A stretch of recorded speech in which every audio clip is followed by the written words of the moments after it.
KPK menetapkan 5 tersangka terkait OTT pejabat pajak di Jakarta Utara.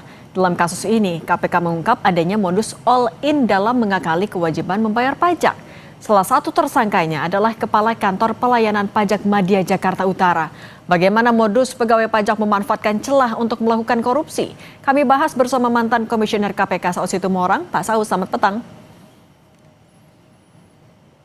Pak Saud, suaranya masih di-mute sepertinya.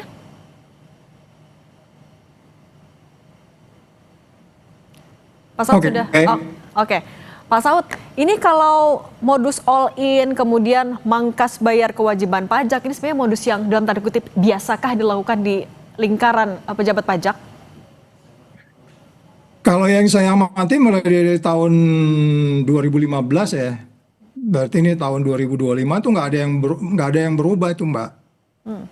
Jadi modus-modus OTT itu berulang itu dimulai dari disasternya itu, celakanya itu kan dimulai dari tekanan kepada petugas pajak ini dengan sistem kejar ya, sistem target. Sistem target itu sampai hari ini masih dilakukan gitu. Jadi tahun 2015-2016 itu dimulai dengan target, kemudian kita tahu juga ketika itu tax ratio sampai hari ini sebenarnya dari sisi perpajakan kita ini kayak nggak punya tuan gitu ya. Karena tax ratio-nya itu cuma di situ aja tuh 10 koma gitu terus aja, nggak bisa naik-naik gitu.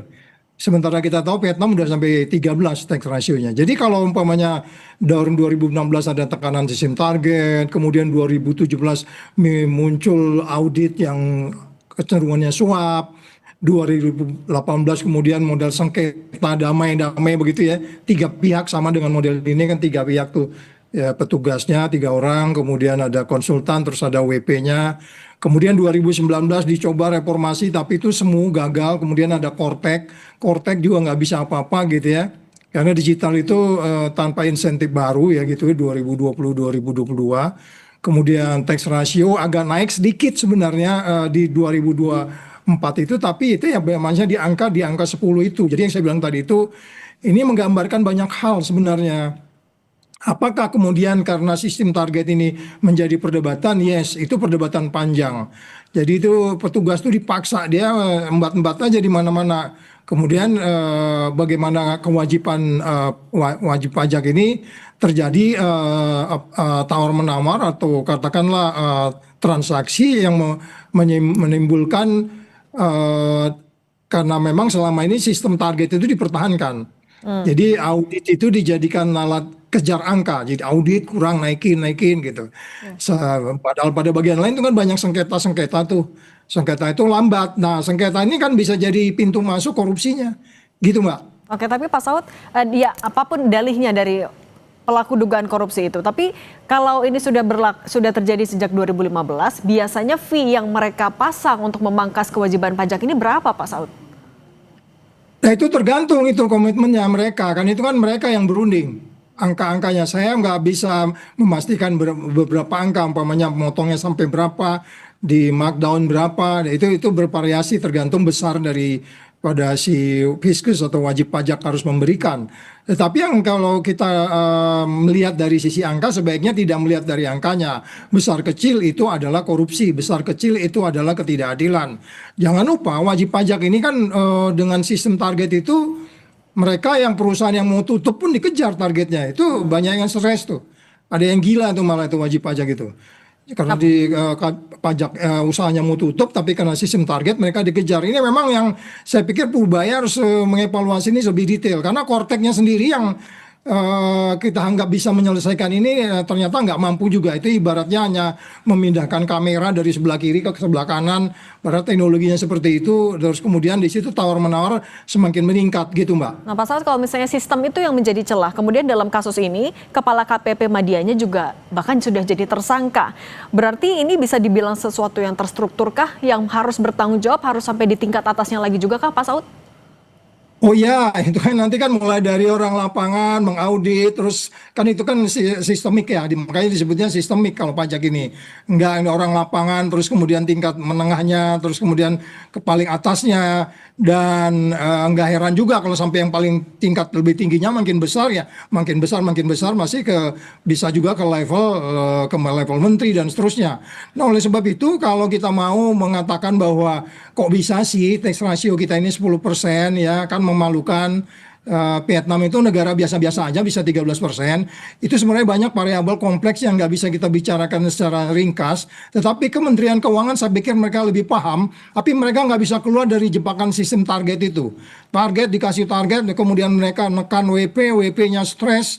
Kemudian di situ terjadi bargaining. Itu yang agak mungkin akan membuat sistem pajak ini nggak akan pernah bergerak dari tax ratio 10%. Gitu Mbak. Pakai Pak Saud, kalau misalnya dalam kasus ini juga, ketika kepala KPP Madianya juga ditangkap, apakah dia bisa dibilang perannya ya hanya termasuk kreatornya yang punya inisiatifnya, atau ya jangan-jangan dia hanya menjalankan modus yang sudah lama berlangsung di situ?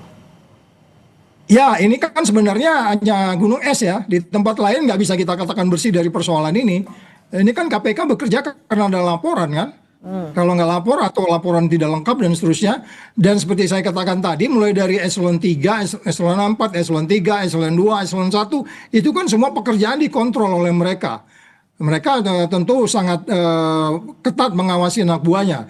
Mereka tahu anak buahnya, sehingga kalau kita katakan gimana dari eselon 2, eselon 4, eselon 3, terus kemudian masuk ke eselon 1 terkait satu sama lain, ini menunjukkan mereka tahu apa yang dikerjakan oleh anak buahnya, kemudian anak buah juga memahami bahwa persoalan ini dipahami oleh atasannya, sehingga mereka berkolaborasi dari tingkat pimpinan yang terbawa di lapangan sampai kemudian di tingkat atas. Dan kalau angkanya cukup besar tentu nanti itu ada levelnya juga, apakah sampai level eselon 1, eselon 2, atau kemudian di eselon 3 saja. Jadi yang Mbak tanyakan tadi ya tidak bisa bekerja sendirian, karena memang ini kan WP ini kan dipantau sebenarnya. Mereka sudah punya paham di sebelah sana siapa, berapa yang harus dia terima, dan sebelah sana siapa, dan mereka sudah paham benar itu tentang, sehingga kemudian kita bisa memastikan ini tidak hanya dikerjakan oleh di level bawah saja gitu Mbak. Nah, Pak Saud, yang juga menarik dalam konferensi pers dibilangin kalau ini adalah masa transisi dari KUHP lama dan juga KUHP yang lama ke yang baru.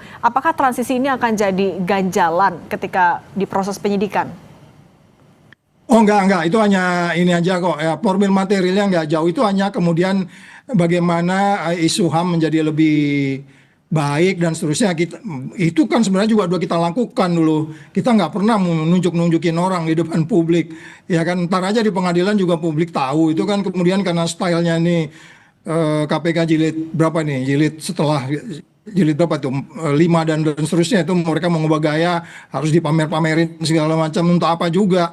Ya kan, oke lah, itu transparan Anda di pengadilan aja, menang aja perkara di pengadilan, kembangkan persoalan di pengadilan. Jadi sebenarnya kalaupun kemudian ini tidak dipamerkan atau kemudian tidak ditunjukkan, bukan berarti kemudian check and balance-nya terhadap KPK ini tidak jalan, enggak juga. Jadi kita tetap bisa mengawasi bahwa mereka begitu expose, kemudian kita mengikuti. Kemudian para TSK ini juga ada lawyernya, sehingga lawyer juga akan merasa lebih melindungi siapa yang harus klien mereka yang harus mereka bela. Ya, of course KPK harus di-challenge oleh siapapun, baik oleh lawyer TSK, oleh siapapun, oleh masyarakat, oleh media, oleh civil society dan lainnya. Oke, membongkar dugaan kasus suap di lingkaran pejabat pajak ini juga jadi PR, harus dilakukan secara transparan. Pak Saud Situmorang, mantan komisioner KPK, terima kasih sudah berbagi bersama kami. Sehat selalu Pak Saud.